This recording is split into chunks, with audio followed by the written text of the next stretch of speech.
Hello all and welcome back to Zerb Learning. Today we are going to discuss about what is meant by polymorphism and types of polymorphism in OOPS concept. Okay, let's go to the video.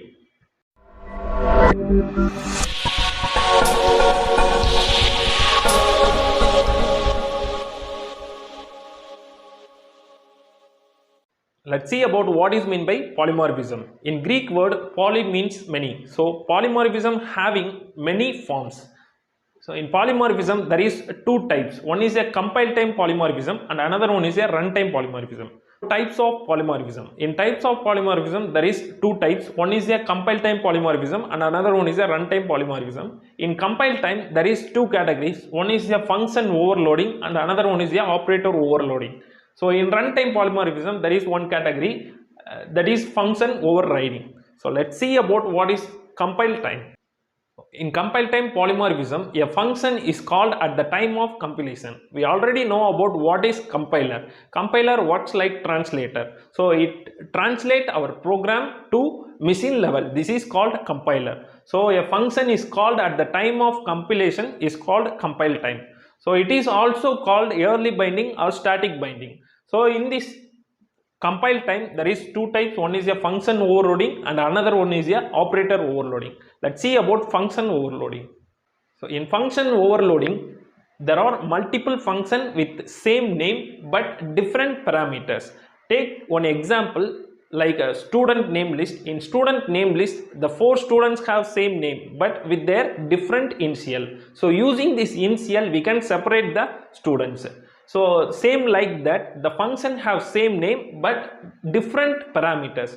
Using these parameters we can differentiate the function. This is called overload.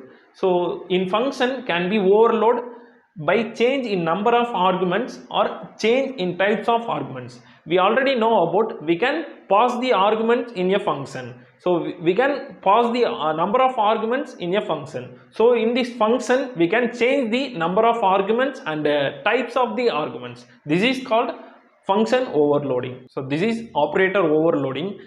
In operator overloading we can change the way operator work for user defined type like object and structure. First of all, what is meant by operator? Operator means operate the operand. That means operate the two variables to get some result is called operators. So in this operator we can change the way of working the operator using the operator overloading. So if you want to use the operator function in program to initialize the operator keyword, this is the syntax for to initialize the operator function. So class name, public is a access specifier, return type is a data type, operator is a keyword, and a symbol is which operator to can which operator we can overload in the function. So mention this symbol of the operator. So next one is a arguments. So using these arguments we can differentiate the operator functions. So in polymorphism, next type is a runtime polymorphism. In a program, the functions are called at the time of runtime of program execution is called runtime polymorphism. That means after completing our program, we should compile our program and then we can run the program. At the time of running time, the functions will execute. This is called runtime polymorphism. So this runtime polymorphism is also called late binding or dynamic binding. So in this runtime polymorphism, there is one category, function overriding.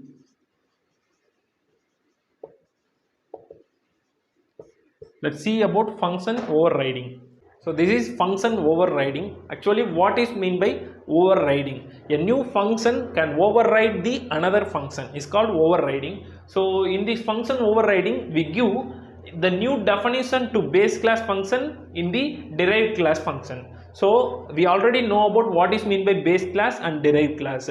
So in this derived class function we override the function in the base class is called overriding. So we have two definitions of the same function, one in the base class and another one in the derived class. So the base class function should be in virtual keyword. So this derived class function will override the base class function.